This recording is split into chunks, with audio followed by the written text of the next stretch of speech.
நீங்கள் லீடை வச்சு mood set பண்ணுறதுன்றது ஓகே.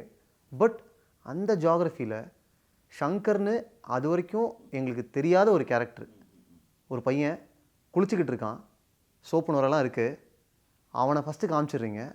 அப்படியே அந்த இடத்துல நம்ம சுற்றி பார்க்குறோம், லீடை காமிக்கிறீங்க, அங்கே ஒரு அட்டாக் ஆரம்பிக்குது, எல்லோரும் தயாராகிறாங்க. அந்த குளிச்சுட்டு இருக்க ஷங்கர் பையன் அப்படியே அண்டர்வேரோட ரைஃபிள் எடுத்துகிட்டு வர்றது இருக்கு இல்லையா, அங்கே நான் படத்துக்கு செட் ஆகிட்டேங்க. ஏன்னா அவங்க எவ்வளோ அலர்ட்டாக இருக்க வேண்டியதாக இருக்குது. அலர்ட், எஸ், ஆமாம், alert. And also the life is uncertain there.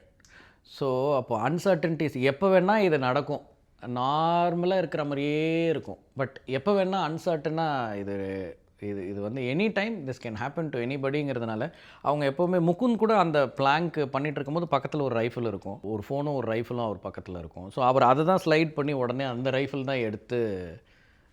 So அவங்க எல்லாருமே அவங்க பங்கர்ஸ், அந்த நம்ம அந்த டாமெட்ரிக்கு உள்ளே கேமரா போகும்போது அதுலேயுமே உள்ளே எல்லோரும் அவங்க பக்கத்தில் ரைஃபிள்ஸ் இருந்துகிட்டே இருக்கும்.